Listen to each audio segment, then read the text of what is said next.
भगवान शिव और सती का विवाह।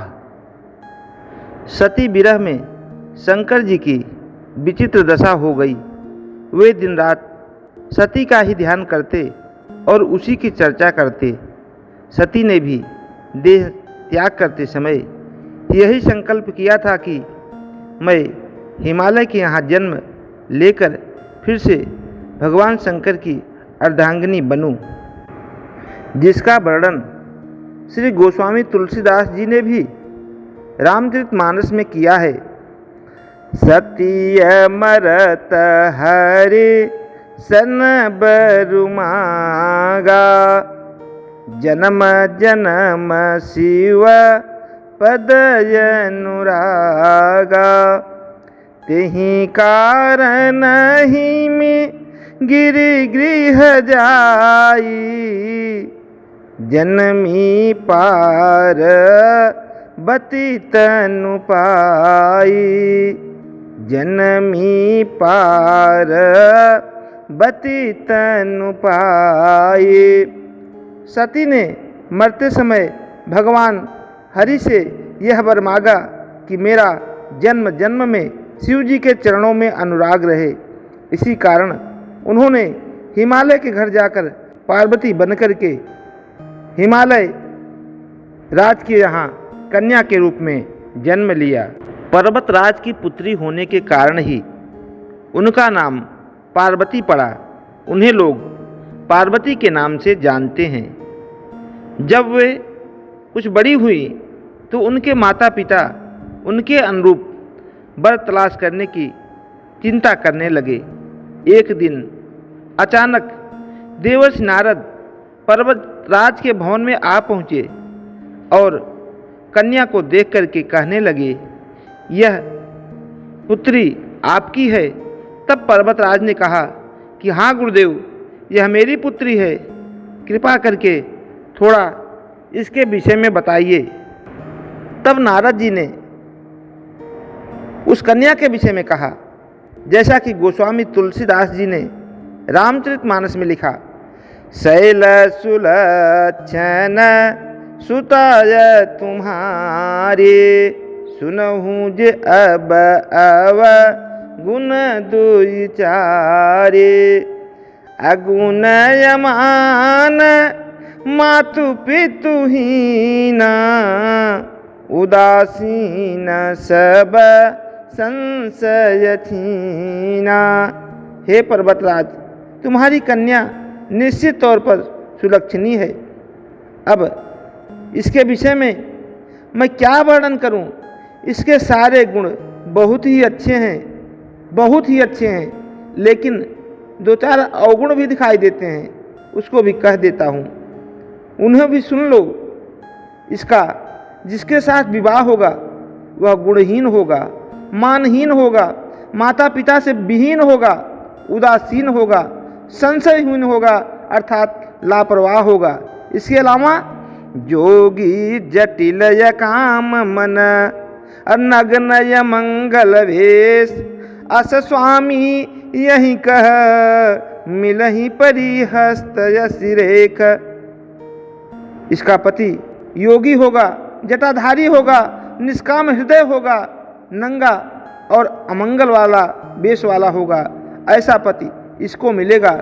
इसके हाथ में ऐसी रेखा दिखाई पड़ती है। जब श्री नारद जी ने अपनी बेटी के वर के विषय में बताया कि उसके अंदर गुणहीन, मानहीन, माता पिता विहीन, उदासीन, संशयहीन, जोगी, जटाधारी, निष्काम हृदय, नंगा और अमंगल वेश वाला होगा, तो सुनकर के पार्वती की माँ और पार्वती के पिता बहुत दुखी हुए। क्यों? क्योंकि वृथा न जाए देव ऋषि बानी, सोचहि दंपति सखी सयानी। क्योंकि देवर्षि की वाणी किसी भी कीमत पर झूठी नहीं हो सकती। यह विचार कर हिमवान, मैना और सारी चतुर सखियाँ चिंता में पड़ गई। फिर धीरज धरकर पर्वतराज ने मुनिश्रेष्ठ से कहा, हे नाथ, अब मुझे क्या करना चाहिए? तब नारद जी ने सोच करके कहा कि इसके जो गुण हैं वो तो भगवान शंकर से मिलते हैं, क्योंकि जो गुण मैंने बताया है वो सारे गुण भगवान शंकर के हैं। जे जे बर के दोष बखाने, ते सब शिव पही मैं अनुमाने। और क्या कहा? जो विबाहु शंकर सन होई, दोष गुण सम कह सब कोई। वर के जो दोष बताए हैं मेरे अनुमान से वे सभी शिव जी में विराजमान हैं। यदि शिव जी के साथ विवाह हो जाए तो दोषों को भी सब लोग गुणों के समान ही मानेंगे और कहेंगे। तब हिमवान ने कहा कि प्रभु ये कैसे संभव है, ऐसा कैसे हो सकता है? तब नारद जी ने कहा कि जो तप करए कुमारी तुम्हारी, भावी उमेटी सकई त्रिपुरारी। यदि तुम्हारी कन्या तप करे तो त्रिपुरारी महादेव जी होनहार को मिटा सकते हैं। निश्चित तौर पर भगवान शंकर की कृपा होगी और इस लड़की की शादी, इस बच्ची की शादी भगवान शंकर के साथ हो जाएगी। और इधर सारे देवतागण तारक नाम के असुर से बहुत कष्ट पा रहे थे। यह जान करके कि शिव के पुत्र से ही इसकी मृत्यु हो सकती है, वे शिव का विवाह पार्वती के साथ कराने की चेष्टा करने लगे। सारे देवतागण कोशिश करने लगे, प्रयास करने लगे, भगवान से प्रार्थना करने लगे कि इस कन्या का विवाह भगवान शंकर के साथ हो जाए, जिससे पुत्र पैदा हो, जिसके हाथ से तारकासुर का वध हो सके और देवतागण सुरक्षित हो सके। लेकिन भगवान शंकर की सेवा और उनको प्रसन्न करना, तब के माध्यम से उनको संतुष्ट करना इतना आसान नहीं था। इसलिए पार्वती पर्वत पर जाकर के घोर तपस्या करने लगी, कठिन तपस्या करने लगी, जिससे उनकी माँ ने, पार्वती की माँ ने उन्हें ऐसा करने से रोका कि बेटी तुम ऐसे कार्य को नहीं कर पाएगी। इसीलिए उनका नाम उमा, ऐसा मत कर, एक नाम उमा भी पड़ा, यह भी उनका नाम प्रसिद्ध हुआ। किंतु पार्वती अपने संकल्प से तनिक भी विचलित ना हुई। वे तपस्या के हेतु घर से निकल पड़ी और जहाँ शिव जी ने तपस्या की थी उसी शिखर पर जा कर के तपस्या करने लगी। तभी से लोग उस शिखर को गौरी शिखर कहने लगे, क्योंकि उसी पर भगवान शंकर ने तपस्या की थी। वहीं पर माता पार्वती ने भी तपस्या शुरू कर दी, गौरी ने तपस्या शुरू कर दी। इसलिए आज भी उस शिखर को गौरी शिखर के नाम से जाना जाता है। वहाँ उन्होंने पहले वर्ष फलाहार से जीवन व्यतीत किया, दूसरे वर्ष पर्ण वृक्षों के पत्ते खाकर रहने लगी और फिर तो क्या, उन्होंने पर्ण का भी त्याग कर दिया। इसीलिए वे अपर्णा कहलाई, जिसका वर्णन रामचरितमानस में भी गोस्वामी तुलसीदास जी ने लिखा है। संबत सहस मूल फल खाए, सागु खाई सत बरस गंवाए। 1000 वर्ष तक उन्होंने मूल और फल खा करके तपस्या की, फिर 100 वर्ष तक केवल साग खा करके बिताए। कछु दिन भोजनो बारी बतासा, किए कठिन कछु दिन उपवासा। बेल पाती मही परई सुखाई, 3 सहस संबत सोई खाई। कुछ दिन जल और वायु का भोजन किया और फिर कुछ दिन कठोर उपवास करके तपस्या की। जो बेलपत्र सूख करके पृथ्वी पर गिर जाते थे, 3000 वर्ष तक उन्हीं को खा करके माता जी ने भगवान शंकर की विशेष आराधना की, तपस्या की। उनकी इस तपस्या, इस कठोर तपस्या को देख करके बड़े बड़े ऋषि मुनि दंग रह गए। अंत में भगवान आशुतोष का आसन हिला, भगवान शंकर प्रसन्न हुए। और उससे पहले भगवान श्री रामचंद्र भी देवताओं के बहुत निवेदन करने पर, देवताओं के द्वारा स्तुति करने पर कि हे प्रभु, आप भगवान शंकर को प्रसन्न करके उन्हें माता पार्वती के साथ विवाह करने के लिए प्रसन्न करिए। तब श्री रामचंद्र जी भगवान शिव के पास जाकर के प्रकट हुए और भगवान शंकर को ध्यान में करके, भगवान शंकर को याद करके उन्हें अपने मन की बात कही। प्रकटे रामो कृतज्ञ कृपाला, रूपशील निधि तेज विशाला, बहु प्रकार संकर ही सराहा, तुम बिनु अस व्रत को निर्वाहा। तब कृतज्ञ, उपकार मानने वाले, कृपालु, रूप और शील के भंडार, महान तेज पुंज भगवान श्री रामचंद्र जी वहाँ प्रकट हुए। उन्होंने बहुत तरह से शिव जी की सराहना की और कहा कि आपके बिना ऐसा कठिन व्रत कौन कर सकता है। बहुविधि राम शिव ही समुझावा, पार्वती कर जन्म सुनावा, अति पुनीत गिरजा कई करनी, बिस्तर सहित कृपा निधि भरनी।